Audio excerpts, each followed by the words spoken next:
বিশ্ব নবী সাল্লাল্লাহু আলাইহি ওয়াসাল্লাম ব্যথিত হৃদয় নিয়া নবী আমার বসে আছে। বাজান রে, নবীর কানের মধ্যে যখন এই গালিগুলো আসতো, আবতার শব্দ নবীর সামনে যখন বলতো, আমার নবীজির হৃদয়টা ভেঙ্গে খান খান হয়ে যেত। সম্মানিত ভাইয়েরা, নবীকে নিয়ে কেউ যখন কথা বলতে,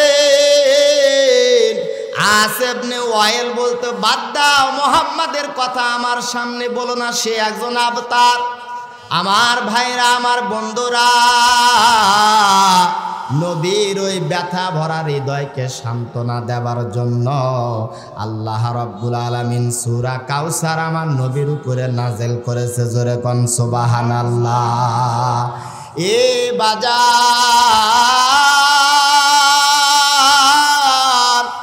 2 নাম্বার শানে নজুল আসছে।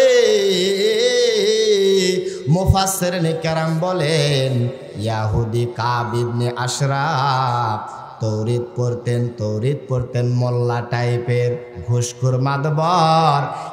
এই আশরাফ, কাব ইবনে আশরাফ, তিনি একবার মক্কাতে চলে আসলেন। বাজান রে, মক্কাতে যখন কাব ইবনে আশরাফ চলে আসলেন, মক্কার মানুষেরা কাব ইবনে আশরাফকে সম্মান করতেন, ইজ্জত করতেন, কারণ তিনি তাওরাত কিতাব পড়তেন। একদিন মানুষেরা গিয়া ডাক দিয়া বললেন, এ কাব ইবনে আশরাফ, এই মক্কাতে যে মানুষগুলা আসে তাদের আমরা মেহমানদারি করি, তাদেরকে পানি খাওয়াই, খেজুর খাওয়াই, থাকার ব্যবস্থা করে দেই। এ কাব ইবনে আশরাফ, আমাদের এগেনস্টে এমন একটা যুবক আছে যার মা নাই, যার বাবা নাই। এই যুবকটার নাম হলো মুহাম্মদ। এই যুবকটা বাপ মায়ের ধর্মের মুখে চুলকানি দিয়া এই যুবকটা নতুন একটা ধর্ম আবিষ্কার করেছে। বলো তোরে কাব ইবনে আশরাফ, এই মুহাম্মদ উত্তম নাকি আমরা তার থেকে উত্তম? কাব ইবনে আশরাফ জানতো যে মুহাম্মদ একজন নবী হবেন, সেই সাথে তিনি উত্তম একজন মানুষ। সুবহানাল্লাহ বলেন।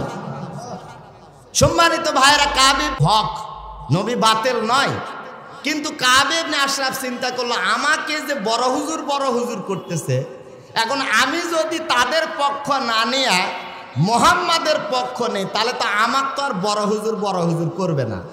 কাব ইবনে আশরাফ তখন বলতেছে যে না, তোমরা যা করতেছো মুহাম্মাদের থেকে নিশ্চয় এইটাই ভালো। নাউজুবিল্লাহ বলেন। সম্মানিত ভাইরা, কাব ইবনে আশরাফ আসলেই জানতো যে মুহাম্মদ সাল্লাল্লাহু আলাইহি ওয়াসাল্লাম তিনি সত্য একজন নবী, হকের ঝান্ডাবাহী, কালেমার ঝান্ডাবাহী পতাকা উড্ডীন করবার জন্য তিনি দুনিয়াতে আসছে। কিন্তু কাব ইবনে আশরাফ নিজের পরত্বটা বজায় রাখার জন্য তিনি কি বলতেছে, না মুহাম্মাদের চাইতে তোমরা কি উত্তম। আমার ভাইরা, আমার বাবাজিরা, কাব ইবনে আশরাফের কথাটা শুনে আমার নবী বড় কষ্ট পেয়ে গেলেন। বাজান রে, নবীর ওই ভারাক্রান্ত হৃদয়কে সান্ত্বনা দেওয়ার জন্য আমার আল্লাহ রাব্বুল আলামিন আমার নবীর উপরে সূরা কাউসার নাযিল করেছে। জোরে কোন সুবহানাল্লাহ। এ বাজার,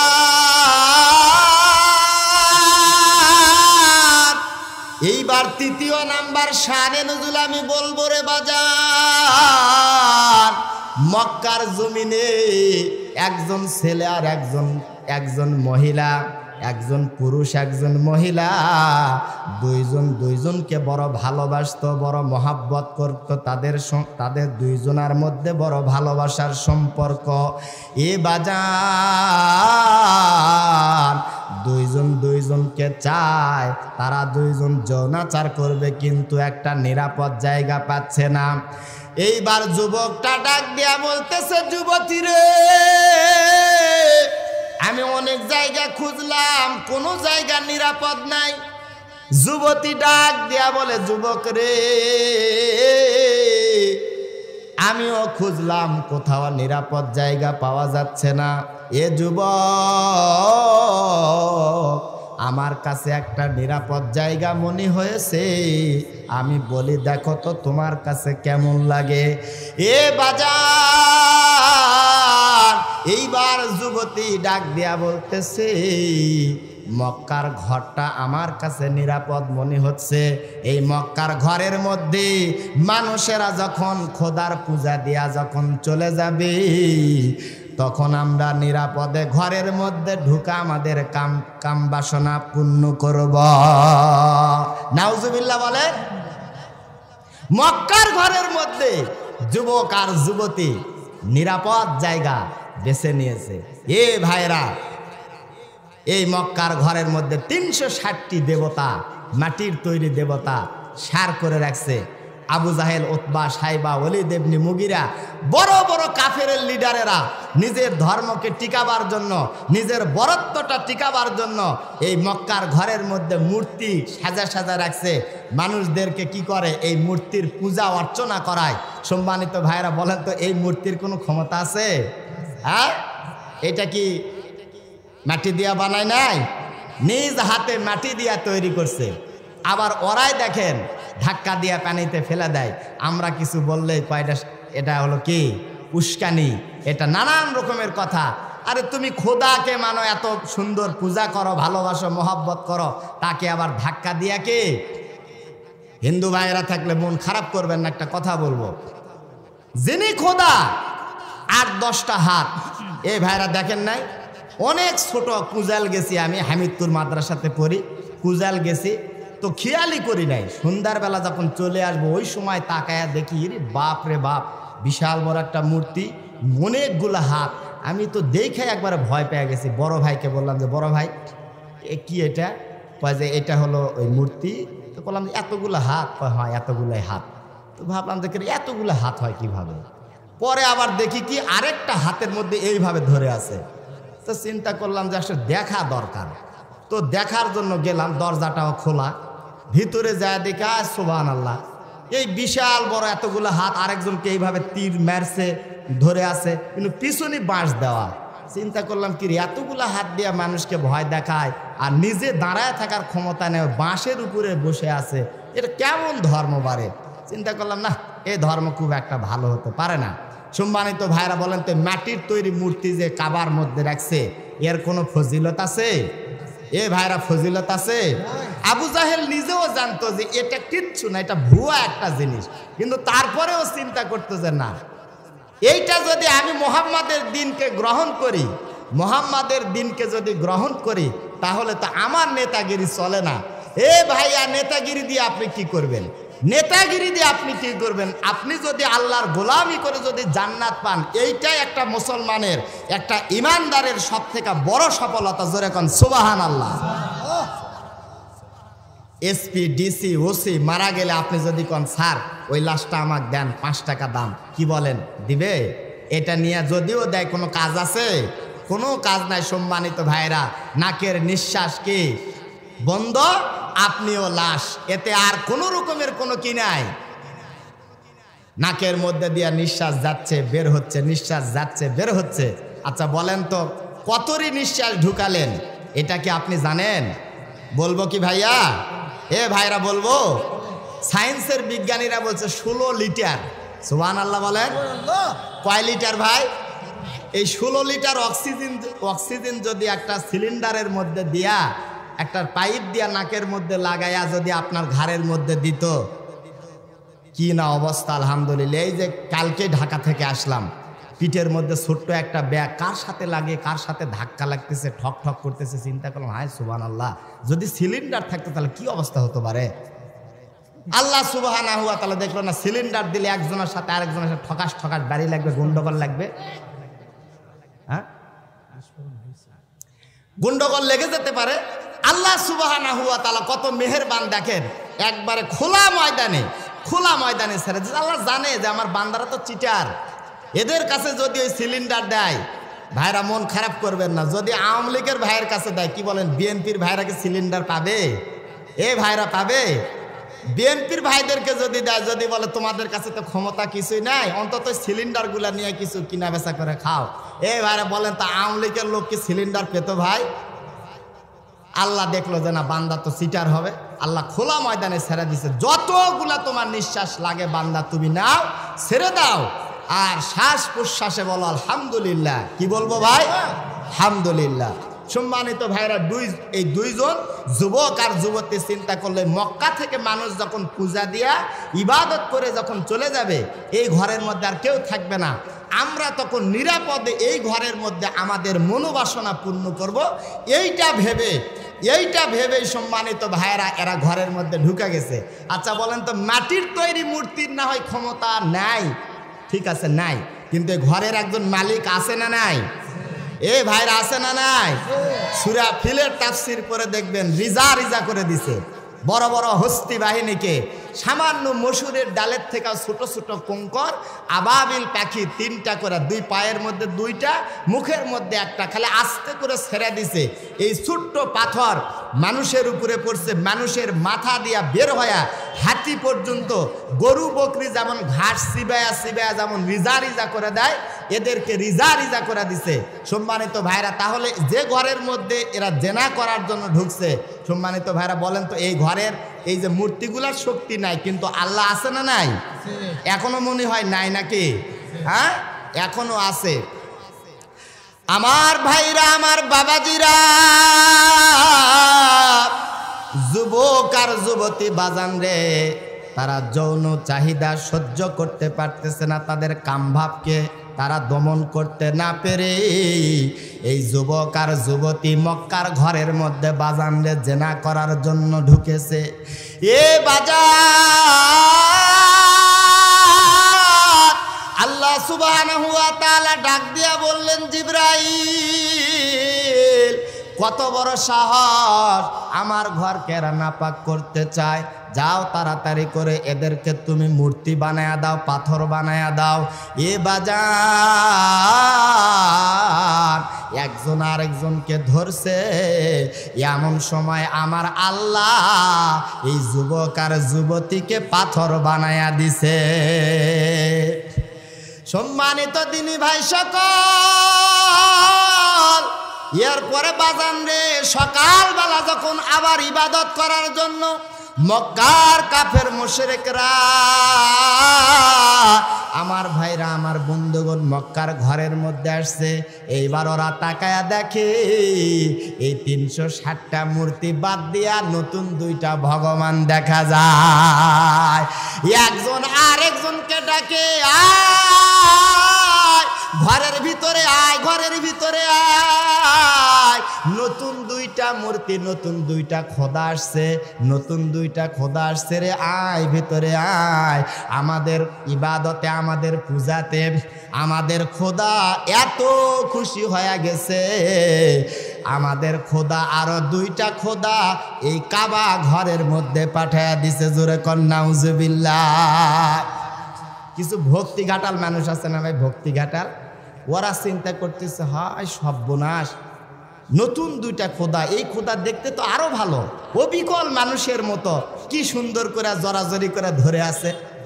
তো ওরা তখন এই ভক্তি ঘাটাল কিছু মানুষ করছে কি, সম্মানিত ভাইরা, এরা করছে কি, এই 2 খোদার নামে কুরবানি দেওয়া শুরু করছে। 2 খোদার নামে কি দেওয়া শুরু করছে ভাই? কুরবানি দেওয়া শুরু করছে। আল্লাহ রাব্বুল আলামিন নবীকে জানিয়ে দিলেন, ইন্না আতাইনাকাল কাউসার ফাসাল্লি লিরাব্বিকা ওয়ানহার ইন্না শানিআকা হুয়াল আবতার। জোরে কোন আল্লাহু আকবার। আল্লাহ রাব্বুল আলামিন জানিয়ে দিলেন, নবী, এই মক্কার মানুষেরা আমি আল্লাহকে চিনে নাই, গাছের পূজা করে, মাছের পূজা করে, সূর্যের পূজা করে, এরা নতুন খোদার পূজা করা শুরু করছে। গরু কুরবানি, খাসি কুরবানি, বাজানরে উট কুরবানি, দুম্বা কুরবানি। এ বাজান, আল্লাহ রাব্বুল আলামিন জানায়া দিলেন, নবী কোনো মূর্তির নামে, কোনো ভগবানের নামে, খোদার নামে নয়, বরং তোমার আল্লাহর নামে তুমি কুরবানি করো। জোরে কোন সুবহানাল্লাহ। আমার ভাইরা, আমার বাবাজিরা, বিশ্ব নবী সাল্লাল্লাহু আলাইহি ওয়াসাল্লামকে আল্লাহ রাব্বুল আলামিন হাউজে কাউসার দান করছে। এ বাজান, নবী আমার বসে আছেন, সাহাবা আজমাইনরা নবীর সামনে বসে আছেন। সাহাবীরা তাকায় দেখে বাজান, নবীর ঘুম ঘুম ভাব দেখা যায়। কিছুক্ষণ পর নবী আমার সাহাবীদের দিকে তাকায়া মুস্কি মুস্কি হাসতেছে। সাহাবীরা ডাক দিয়া বললেন, নবী আপনি এমন করে কেন কান্দেন আমরা জানতে চাই, আপনি এমন করে কেন হাসেন আমরা জানতে চাই। নবী আমার ডাক দিয়া বললেন, এই আমার সাহাবীরা, আল্লাহ রাব্বুল আলামিন আমাকে হাউজে কাউসার দান করছে। জোরে কোন সুবহানাল্লাহ। সাহাবীরা রে, বলো তো হাউজে কাউসার কি? নবী আমার যখন বলছেন হাউজে কাউসার কি, সাহাবীরা ডাক দেয়া বললেন, নবী হাউজে কাউসার আমরা জানি না, আপনি বলে দেন, আপনি নবী বলে দেন, আমরা শুনতে চাই। এ বাজান, নবী আমার ডাক দিয়া বললেন, সাহাবীরা হাউজে কাউসার হলো এটি একটা জান্নাতি নহর। জোরে কোন সুবহানাল্লাহ। আল্লাহ রাব্বুল আলামিন আমাকে সুসংবাদ দিয়েছেন, ডাক দিয়া বলেছেন, নবীজি আপনি কাফেরদের কথা শুনে আপনি কষ্ট পাবেন না, আপনি কোনো ব্যথিত হবেন না।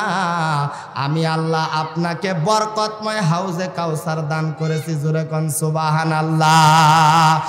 এ সাহাবীরা,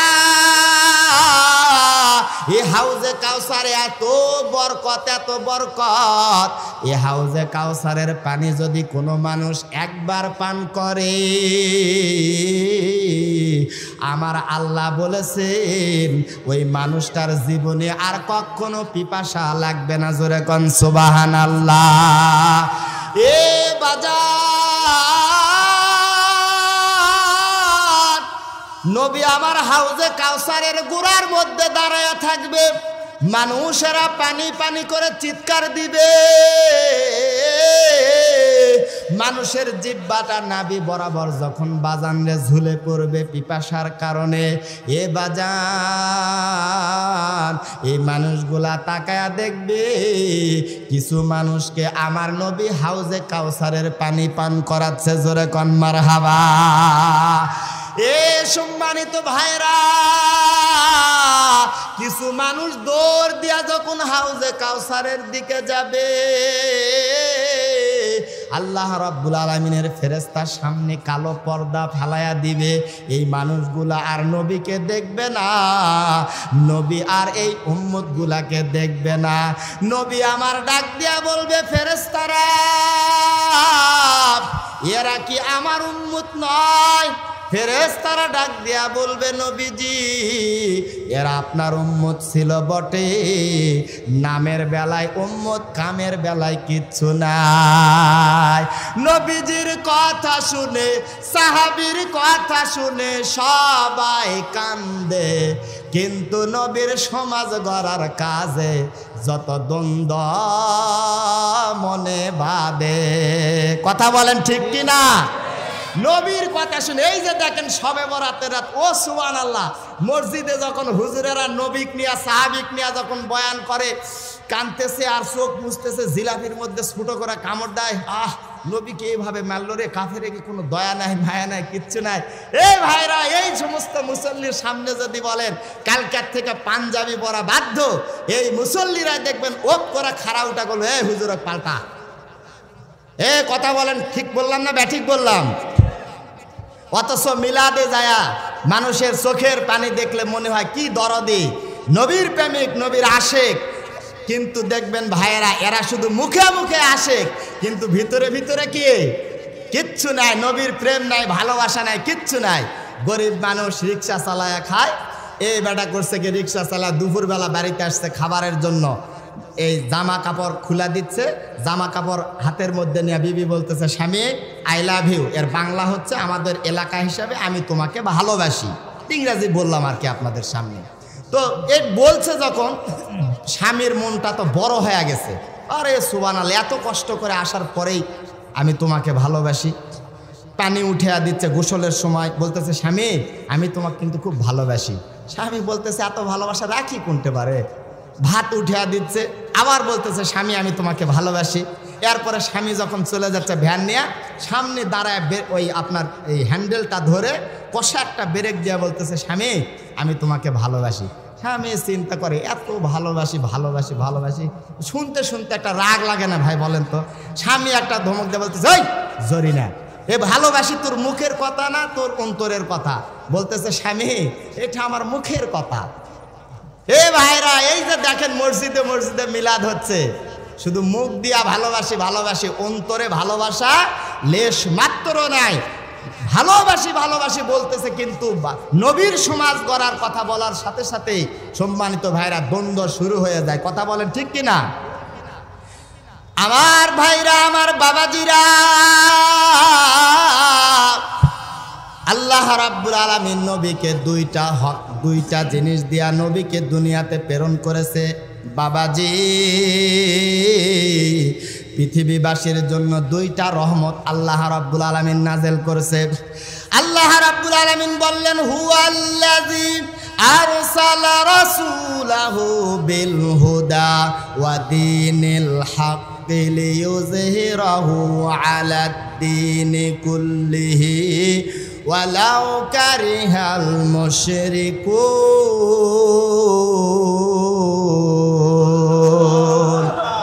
আল্লাহ রাব্বুল আলামিন জানিয়ে দিলেন, এ পৃথিবীর মানুষেরা, তোমাদের জন্য দুইটা বরকত আমি আল্লাহ দান করছি। এক নম্বরে বাজান, এক নম্বরে দ্বীনি হক, 2 নম্বরে বাজান রে নবীর উপরে হুদা কোরআনুল কারীম দান করছে। জোরে কোন মারহাবা। লা ইলাহা ইল্লাল্লাহ, লা ইলাহা। সম্মানিত ভাইরা, মেহরবানি করে ভাই একটু চাপ দিয়ে বসেন ভাই, লোকজন সংকলন হচ্ছে না। পিছনে অনেক জায়গা আছে ভাই, পিছনে জায়গা যেন সুন্দরভাবে হয়ে যায়। আমি বলছিলাম জায়গাটা আরো বেশি বড় করার জন্য, কারণ শরীয়তপুরি হুজুর আসতেছে, বোঝেন না? আমরা তো মনে করেন এলাকার ছোট মোটো বক্তা, টুটা মুন্সি, এল্লা ওয়াজ কি আর, শরীয়তপুরি আসতেছে ভাই। খুশি না বেজার আপনারা? আলহামদুলিল্লাহ বলেন। মাঝে মধ্যে বলি তাহলে মনটা খুশি হবে। সবাই কালেমা পড়েন লা ইলাহা। চাপ দেন ভাই, সামনের দিকে চাপ দেন। লা ইলাহা, আরো জোরে লা ইলাহা। বিল ভবানীপুর কে কে ওয়াজ শুনছিলেন একটু হাত তুলেন তো। বিল ভবানীপুর মানে আমার ওই মাদ্রাসাতে, ওইখানে কিন্তু বলতে হাত নামান, ওইখানে কিন্তু বলছিলাম যে ব্রেক ছাড়া ওয়াজ, মানে ওয়াজের মধ্যে ব্রেক দিলে হয় কি, ওয়াজের একটু মানে ডিস্টার্বের ক্ষতি হয়ে যায়। একটু সামনের দিকে আসেন। লা ইলাহা, আরো জোরে লা ইলাহা। হয় না লা ইলাহা। আমার ভাইরা, আমার বাবাজিরা, নবীকে বাজান রে দুইটা রহমত, দুইটা বরকত দান করছেন। 1 নম্বরে দ্বীনি হক, 2 নম্বরে বাজান রে হুদা। কোরআন শরীফের যতগুলা নাম আছে এর মধ্যে কোরআন শরীফের একটা নাম হলো হুদা। আল্লাহ রাব্বুল আলামিন দুইটা জিনিস দান করছে। এ বাজান, মক্কার মানুষদের কাছে আমার নবীজি যখন এই দ্বীনি হক যখন বাজান রে মানুষের কাছে প্রচার করতেছে, আমার ভাইরা দিন হক কথা যখনই বলবেন, দেখবেন এক শ্রেণীর মানুষের শরীরের মধ্যে অ্যালার্জি চুলকানি উঠে যায়।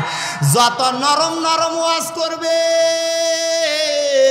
কবে এটা আমাকে হুজুর, যে একটু শক্ত ওয়াজ করবেন কবে হুজুর রাজনীতি শুরু করছে। বাজান রে নবীকে ডাক দিয়া বলতেছে, নবীজি আপনি আর ঘরের মধ্যে বসে থাকবেন না, আপনি দ্বীনি হক প্রচার করেন, চালু করেন। এ বাজান, এইবার নবীর চাচা আবু তালেবের কাছে মক্কার একদল মানুষেরা এসে ডাক দেয়া বলতেছে, আবু তালেব, বাপ দাদার মুখেও জীবনে আমরা এমন কথা শুনি নাই, আমরা নিজেও দেখি নাই, কিন্তু তোমার ভাতিজা মুহাম্মদ কি জানো কোত্থেকে নতুন একটা ধর্ম আবিষ্কার করেছে। এ আবু তালেব,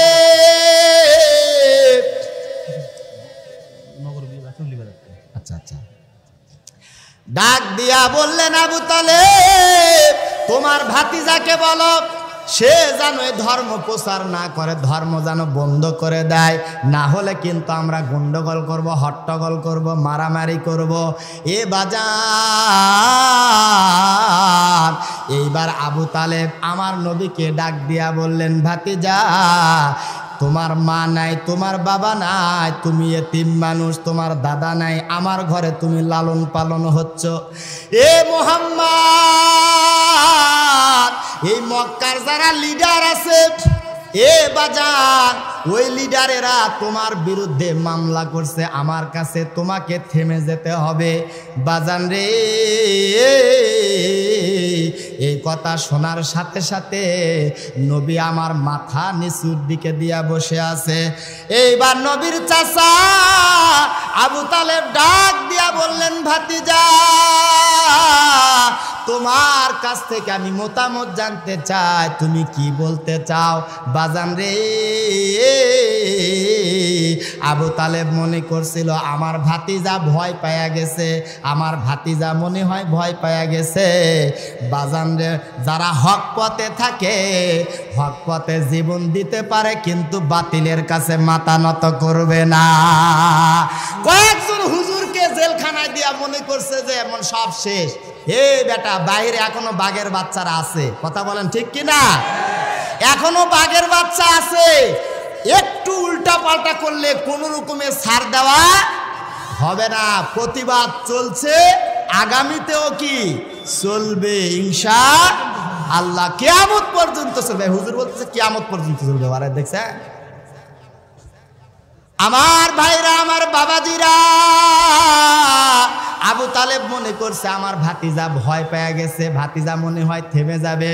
এ বাজার, নবী আমার ডাক দিয়া বললেন, চাচা, আমি যে মিশন নিয়ে সামনের দিকে অগ্রসর হচ্ছি, চাচা তুমি শুনে রাখো, আমি মুহাম্মদ একটি বিন্দু কোনাও পিছে হেঁটতে চাই না। আল্লাহু আকবার। আমার ভাইরা, আমার বাবাজিরা, আবু তালেব ডাক দিয়া বললেন, ভাতিজা, তোমার কথা শুনে আমি আবু তালেব বড় খুশি হয়েছি। এ ভাতিজা, আসলেই তুমি সত্যবাদী, তুমি হকের উপরে আছো। ভাতিজারে শোনো, তুমি যদি হকের দাওয়াত নিয়ে সামনের দিকে যাও, তোমার পিছনে মক্কার কে থাকলো আর কে গেল দেখার নাই, আমি আবু তালেব তোমার পিছনে আছি। জোরে কোন মারহাবা। এ বাজার, আবু তালেবের ভিতরে বলেন তো নবী প্রেম কম না বেশি? আরো জোরে বলেন, কম না বেশি? এ মুসলমান বন্ধুরা, এই আবু তালেব মৃত্যু সজ্জায় পড়ে আছে। বাজান রে, নবী আমার চিন্তা করতেছে, আমার চাচা কলেমা পড়ে নাই, চাচা ইমান হারা হয়ে মারা যাচ্ছে, নবীর কলিজা ভেঙ্গে খান খান হয়ে যাচ্ছে।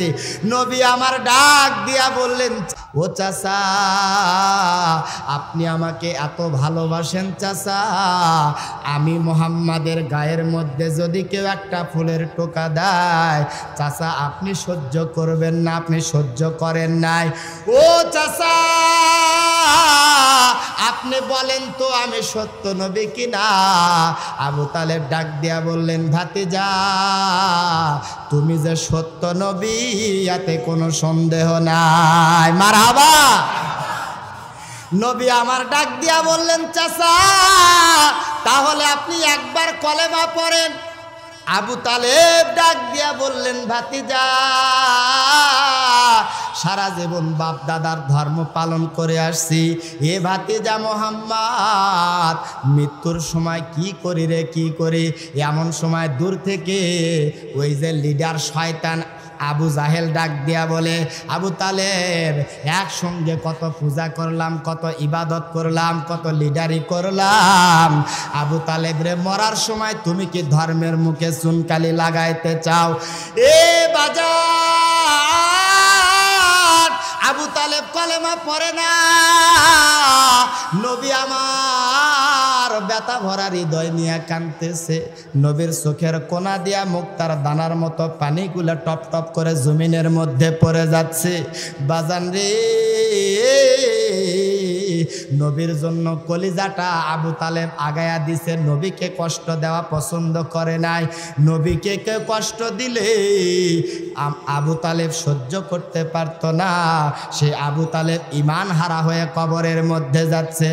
নবী আমার ডাক দিয়া বললেন, চাচা আসতে হলেও একবার শুধু লা ইলাহা ইল্লাল্লাহ পড়েন। আবু তালেব ডাক দিয়া বললেন, ভাতিজা মোহাম্মদ আমার পক্ষে সম্ভব না। এইবার বাজান নবী আমার সহ্য করতে না পেরে নবীজির দুইটা বরকতি হাত এইবার চাচা আবু তালেবের মাথা থেকে বাজান রে মাসে করতে করতে নিয়ে আসতেছে। কারণ নবী জানে নবীর এই বরকতি হাত যেই সমস্ত জায়গাতে লাগবে ওই সমস্ত জায়গাতে জাহান্নামের আগুন জ্বলবে না। বাজান রে আমার নবীর বরকতি হাত যখন মাসে করতে করতে বাজান রে হাঁটু পর্যন্ত নিয়ে আসছে, এমন সময় জিবরাইল এসে ডাক দিয়া বললেন, নবী আপনার আল্লাহ হুকুম দিয়েছে আপনার এই বরকতি হাত হাঁটুর নিচে আর নামবে না। নবী আমার ডাক দিয়া বললেন, জিবরাইল ভাই এইটা আমার চাচা। জিবরাইল ডাক দিয়া বললেন, চাচা হলে হবে কি, এইটা হলো কাফের, এর মধ্যে ঈমান নাই। যদিও বাজান রে চাচা হয় কিন্তু ঈমানদার আর কাফেরের মধ্যে পার্থক্যই হলো ঈমান। কথা বলেন ঠিক কিনা? জিবরাইল বলতেছে, পয়গম্বর আপনি হাত উঠান। নবী আমার হাতটা উঠাইলেন। জিবরাইল ডাক দিয়া বললেন, ইয়া রাসূলুল্লাহ, ইয়া হাবিবাল্লাহ, আপনার চাচার শরীরের মধ্যে আপনি যে বরকতি হাত লাগাইয়া দিছেন, আপনার চাচার ওই শরীরের মধ্যে জাহান্নামের আগুন লাগবে না, কিন্তু ছোট্ট একটা শাস্তি আপনার চাচাকে দেওয়া হবে। নবী আমার কাঁদতেছে, সহ্য করতে পারে না, ডাক দিয়া বললেন, জিবরাইল কি শাস্তি আমার চাচাকে দেওয়া হবে? জিবরাইল ডাক দিয়া বলে, কলেমা না পড়ার কারণে, আল্লাহর প্রতি আপনি নবীর প্রতি ঈমান না আনার কারণে ইয়া রাসূলুল্লাহ আপনার চাচার পায়ের মধ্যে জাহান্নামের আগুনের জুতা পরানো হবে। ও নবী গো, আপনার চাচার পায়ের মধ্যে যখন এই আগুনের জুতা যখন পরানো হবে, ইয়া রাসূলুল্লাহ, ইয়া হাবিবাল্লাহ, এই আগুনের জুতার এত ভোল্টেজ হবে আপনার চাচার মাথার মগজটা ভাতের ফেনার মতো টকবক করে উতলাবে। এ বাজার আর কত গুনাহ করবি রে এ যুবক ভাই, আর কত গুনাহ করলে তোমরা থেমে যাবে? বাজান রে, মানুষগুলা যখন গুনাহ নিয়া যখন বাজান হাসরের ময়দানে উঠবে, আল্লাহ রাব্বুল আলামিন বলবে, দুইটা ভাগ হয়ে যাও, দুইটা ভাগ হয়ে যাও, একদল জান্নাতে যাও আর একদল জাহান্নামে যাও। জান্নাতীরা যখন জান্নাতের দিকে যাবে, জাহান্নামীরা দাঁড়ায় থাকবে এই জাহান্নামীদেরকে খাওয়ার জন্য। বাজান রে, জাহান্নামটা তর্জন গর্জন করে সামনের দিকে আসবে, ফেরেশতারা শিকল দিয়া ধরে আছে, জাহান্নাম কিচ্ছু মানে না। এই তর্জন গর্জন শুনে এই জাহান্নামী বান্দারা ডাক দিয়া বলবে, আল্লাহ দুনিয়াতে দুনিয়াতে আমরা ওলামায়ে কেরামের মুখে শুনেছিলাম তোমার অনেক দয়া ও আল্লাহ আজকে কি আমাদেরকে পরিত্রাণ দেওয়া যায় না? আল্লাহ ডাক দিয়া বললেন জিবরাইল এই যে আমার কুদরতি হাতের মধ্যে একটা পেয়ালা আছে এই পেয়ালাটা হাতের মধ্যে নেয়ার মধ্যে পানি আছে পানিটা জাহান্নামের মধ্যে ছিটায়া দাও। এ বাজান এই পানিটা ছিটা দেওয়ার সাথে সাথে এইবার বাজান রে জাহান্নাম পিছনের দিকে তড়িৎ ঘড়িৎ করে চলে যাবে। জিবরাইল ডাক দিয়া বললেন আল্লাহ এইটা কোন নহরের পানি? আল্লাহ ডাক দিয়া বললেন জিবরাইল এটা কোন নহরের পানি নয়। এইবার জিবরাইল ডাক দিয়া বললেন কোন জান্নাতের পানি? আল্লাহ ডাক দিয়া বললেন কোন জান্নাতের পানি নয়। তাহলে এটা কোন বরকতি পানি? আল্লাহ ডাক দিয়া বলবেন জিবরাইল এই দুনিয়াতে আমার কিছু পাগল বান্দা বান্দি আছে মানুষেরা যখন ঘুমায়া যায় আমার ওই পাগল বান্দা বান্দি ঠান্ডা পানি দিয়া ওযু বানায়া আমি আল্লাহর কুদরতে পায়ের মধ্যে সেজদা দিয়া সুবহান রাব্বিয়াল আলা সুবহান রাব্বিয়াল আলা জোরে কোন আল্লাহু আকবার। আর জোরে বলেন আল্লাহু আকবার। ডাক দিয়া বললেন জিবরাইল আমার ওই বান্দারা গুনার ভয়ে জাহান্নামের ভয়ে যখন সেজদা দিয়া সুবহান রাব্বিয়াল আলা বলে আমি আল্লাহর বরত্বর প্রশংসা করে চোখের কোনা দিয়া পানি যখন টপ টপ করে আসতে থাকে ওই পানিগুলা জমিনে পড়ার আগে আগে আমি আল্লাহ আমার কুদরতি হাতের মধ্যে নিয়া আমার বান্দা বান্দির জন্য জমা করে রাখছি। জোরে কোন সুবহানাল্লাহ। লা ইলাহা ইল্লাল্লাহ লা ইলাহা। ভাই একটু চাপ দেওয়া লাগবে ভাই, পিছনে জায়গা হচ্ছে না তো, আসেন সামনের দিকে আসেন, জিকির করেন ভাই। দাঁড়ায় যায় ভাইরা আছেন, দাঁড়ায় যা, বসেন ভাই, বসে যান। খেয়ার পোয়াল থাকলে আর একটু দিয়ে দেন সামনে ভাই, একটু বসেন ভাই, আপনারা বসেন, মাহফিলের আদবের খেলাফ হয়ে যাচ্ছে, আপনারা বসে যান।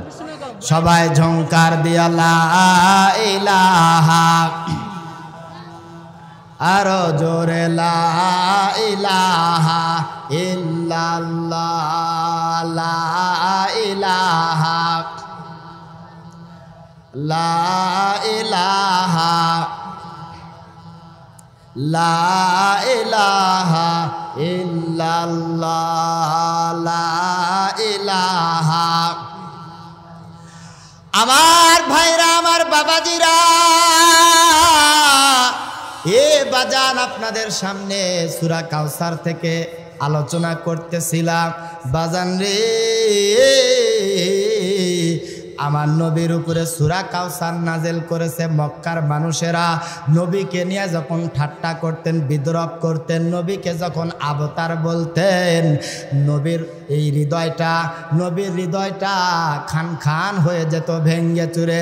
নবী আমার কষ্টে ভরা হৃদয় নিয়া নবী যখন মনটা বেজার করে বসে থাকতেন, আল্লাহ রাব্বুল আলামিন আমার নবীকে সূরা কাউসার দিয়ে নবীর এই ভারাক্রান্ত হৃদয়কে সান্ত্বনা দেওয়ার জন্য জিবরাইলের মাধ্যমে বাজান রে সূরা কাউসার নাজেল করেছে। এ বাজান, সূরা কাউসারের মধ্যে বাজান রে দুইটা কর্মসূচি এসেছে। এক নাম্বার কর্মসূচি বাজান রে নামাজ কায়েম করতে হবে। জোরে বলেন, কি কায়েম করতে হবে? নামাজ কায়েম করতে হবে। 2 নাম্বার কর্মসূচি বান্দা বান্দি আল্লাহর জন্য বাজান রে কুরবানি করবে। এ বাজান, তাহলে 1 নাম্বার কর্মসূচি হলো নামাজ কায়েম করতে হবে। কারণ হলো মুমিনের সবথেকে বেশি সফলতা আল্লাহ রাব্বুল আলামিন নামাজের মধ্যে রেখেছে। জোরে কোন সুবহানাল্লাহ। আমার ভাইরা, আমার বাবাজিরা, আল্লাহ রাব্বুল আলামিন বাজান রে, আল্লাহ রাব্বুল আলামিন নিজ হস্তে তিনটা জিনিস তৈরি করেছে। এক নাম্বার হযরতে আদম আলাইহিস সালামকে জান্নাতের ভিতরে বাজান রে তৈরি করেছে। দ্বিতীয় নাম্বারে আল্লাহ রাব্বুল আলামিন তাওরাত গ্রন্থ নিজ হস্তে লিখেছে। তিন নাম্বারে বাজান তাফসিরে আনোয়ারুল কোরআনের মধ্যে এসেছে আল্লাহ রাব্বুল আলামিন নিজ হস্তে জান্নাতে আদম তৈরি করেছে। জান্নাতে আদম তৈরি করার পর আল্লাহ রাব্বুল আলামিন জান্নাতে আদমের মধ্যে বিভিন্ন নাজ নিয়ামত দেওয়ার পরে আমার আল্লাহ ডাক দিয়া বললেন, জান্নাতে আদম তুমি এখন কথা বলো, আমি আল্লাহ শুনতে চাই। আল্লাহু আকবার। এইবার বাজান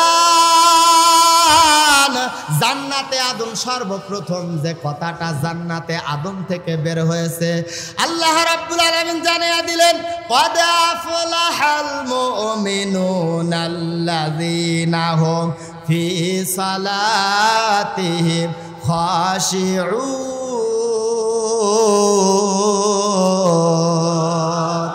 জান্নাতে আদম সর্বপ্রথম কথা বলছে, সফল কাম মুমিন হয়েছে যারা নামাজের মাধ্যমে সালাতের মাধ্যমে।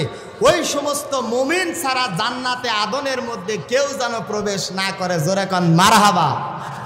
সম্মানিত ভাইরা বলেন তো, জান্নাতে আদনের মধ্যে কারা ঢুকবে? যারা 5 ওয়াক্ত নামাজ পড়বে। কথা বলেন ঠিক কিনা? আমার ভাইরা, আমার বাবাজিরা, 5 ওয়াক্ত নামাজ বাজান রে জামাতের সাথে পড়তে হবে। এ বাজান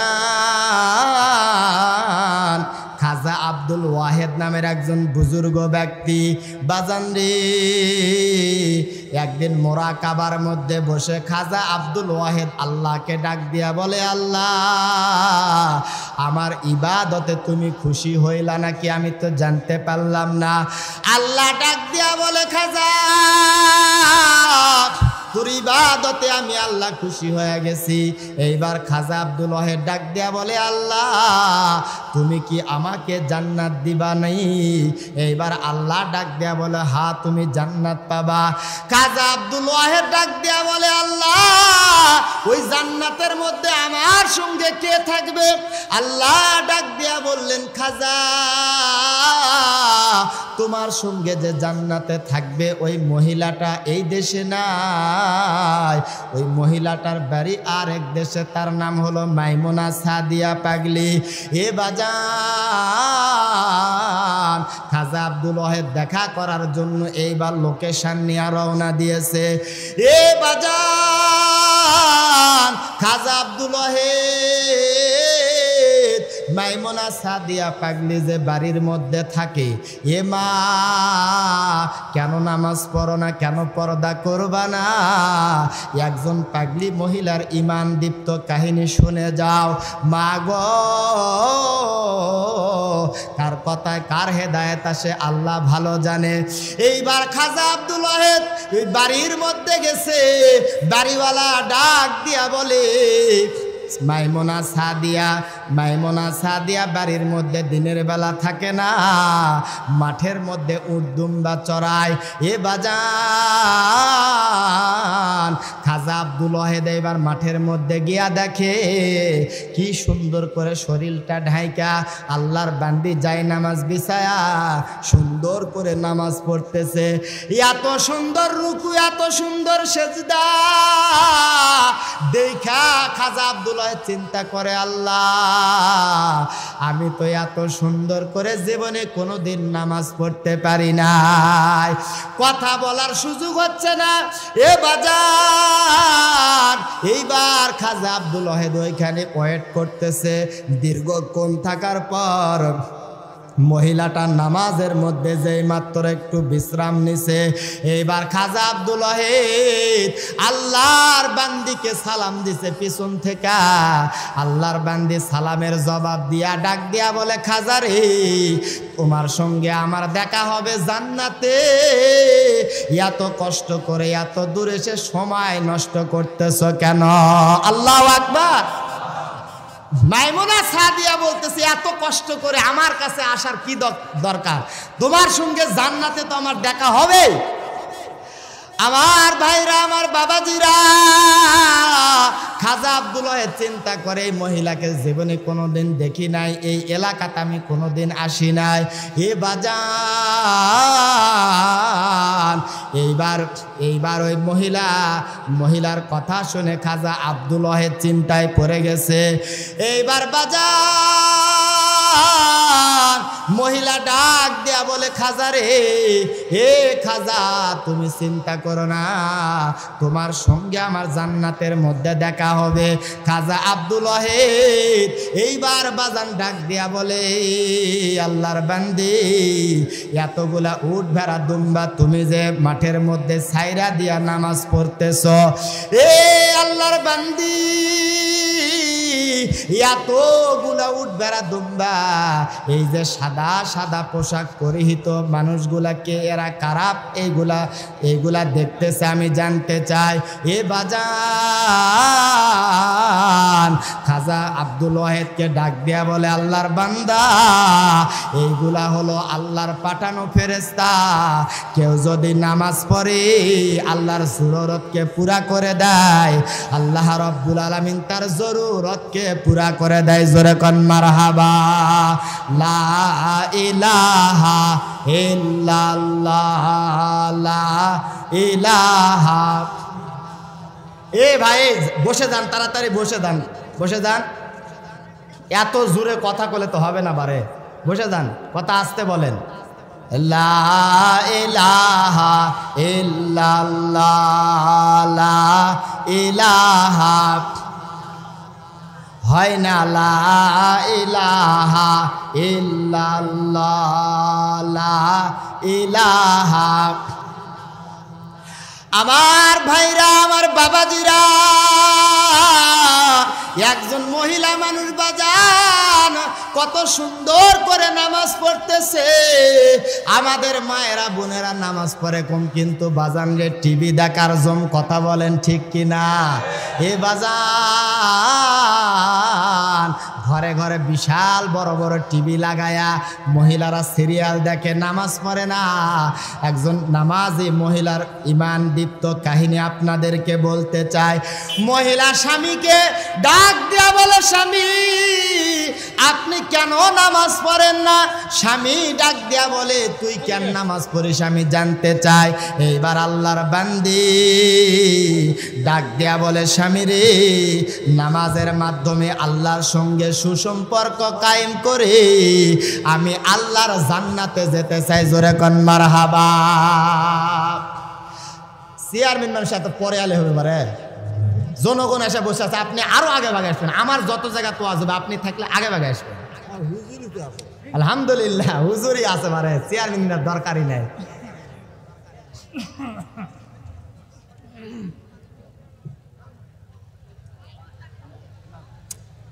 ওয়াজের মধ্যে মোবাইল হারাচ্ছে, এটাও কোয়া লাগবে পারে।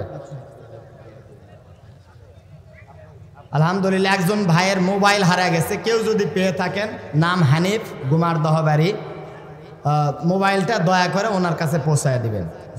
যে কোনো ভাই যদি আপনি পেয়ে থাকেন, অথবা আপনি তেজেও জমা দিবেন। আমার ভাইরা, আমার বাবাজিরা, আল্লাহর বান্দা ডাক দেয়া বলে, আমি জান্নাতে যেতে চাই না। তাহলে তুমি কোথায় যেতে চাও? বলে, আমি জাহান্নামে যাবার চাই। এ বাজান নামাজে 1 ওয়াক্ত পড়েন, 2 ওয়াক্ত পড়েন, অথবা কোনোদিন না পড়েন, বলেন তো জাহান্নামে যাবেন এমন কোনো মানুষ আছেন নাকি? জাহান্নামে যাবেন এরকম কোনো মানুষ আছেন? থাকলে একটু হাত তোলেন তো, যে হুজুর আমিও জাহান্নামে যাব। আছেন? সবাই জান্নাতে যাবার চান নাকি? নামাজ পড়ি আর না পড়ি করতে হুজুর ইমান ঠিক আছে, ইমান ঠিক। নামাজ পড়ুক আর না পড়ুক করতে হুজুর ইমান ঠিক। কিন্তু নামাজ না পড়লে ইমান আবার কোত্থেকে ঠিক থাকে? বলতেছে আমি জাহান্নামে যাব, জান্নাতে যাবার চাই না। কেন? বলে, আরে জান্নাতের মধ্যে যেগুলা গরিব তারা জান্নাতের মধ্যে থাকবে। আবু বকর, ওসমান, আলী, এরা তো গরিব মানুষ, যাদের বাড়ির মধ্যে এরকম চুলার মধ্যে আগুন জ্বলে না, ভাত খাবার নাই, কিছু নাই। আমি এ বাজার মহিলাটা নামাজের মধ্যে দাঁড়ায় আছে, আল্লাহর বান্দা চিন্তা করে আগে বেটাক বাঁচায়, এইবার চুলার মধ্যে গেছে, চুলার কাছে যায়া হাতটা যখন বাজান রে ছেলেকে বাঁচাবার জন্য চুলার আগুনের মধ্যে দেয়, আমার আল্লাহ ডাক দিয়া বলে আগুন রে এত শক্ত করে তাপ দিবে এই বেঈমান নাফরমান আগুনের মধ্যে যেন হাত দিতে না পারে। হাত দেয় আবার টান দেয়, হাত দেয় আবার টান দেয়। সম্মানিত ভাইরা বলেন তো আগুনের ক্ষমতা আছে না নাই? আল্লাহ নোটিশ দিয়ে নোটিশ জারি করে দিছে আগুনের মধ্যে হাত দিতে যেন না পারে। এইবার বাজান বিবি সাহেবা নামাজ শেষ করার পর বাজান রে তাকায়া দেখে স্বামীটা হাত দেয় আবার টান দেয়, হাত দেয় আবার টান দেয়। কাছে গিয়া ডাক দিয়া বলে স্বামী গো আপনি এমন কেন করতেছেন? ডাক দিয়া বলে বিবি রে ওই যে তাকায়া দেখ আমাদের কলিজার টুকরা বেটা আগুনের মধ্যে পড়ে আছে। বিবি এবার বিসমিল্লাহ তাওয়াক্কালতু আলাল্লাহ বলে আগুনের মধ্যে হাত দিয়া এই নামাজি বিবি সন্তানকে বাজান রে টাইনা তুলছে। আল্লাহর বান্দা হাতের মধ্যে সন্তানের দিকে একবার তাকায়, হাতের মধ্যে একবার তাকায়, আমার আল্লাহর কুদরতি নিজাম বোঝা দেয় আল্লাহর বান্দির হাতেরও একটা পশম পুড়ে নাই, ওর সন্তানের একটা পশমও আগুনে পুড়তে পারে না। এইবার বাজান বিবি ডাক দিয়া বলে পানের স্বামী আমার এই দুনিয়ার চুলার আগুনের মধ্যে আপনি হাত দিতে পারেন না, স্বামী গো আপনি কেমনে জাহান্নামের মধ্যে আপনি থাকবেন? এইবার স্বামী বিবির হাতটা খপ করে ধরার পর ডাক দিয়া বলে বিবি রে এতদিন বলছিলাম জাহান্নামে যাব জাহান্নামে যাব, বিবিরে আজকে তোর হাত ধরে আমি ওয়াদা দিলাম এ বিবি শুনে রাখ যতদিন আমি দুনিয়াতে বাজবো ততদিন আর কখনো নামাজ থেকে আমি দূরে সরে যাব না। এ বাজান এই নামাজ পড়তে হবে, আজকে নামাজ আমরা পড়তেছি না বাজান রে, কত ওয়াক্ত নামাজ আমাদের কাজা হয়ে যাচ্ছে। এ বাজান এই মসজিদের উন্নতি কল্পে মাহফিল করা হয়েছে বাজান রে, মসজিদের অনেক কাজ এখনো বাকি আছে। আল্লাহর কোনো বান্দা আছে রে হুজুর আমি এই মসজিদের জন্য 10,000 টাকা দান করব।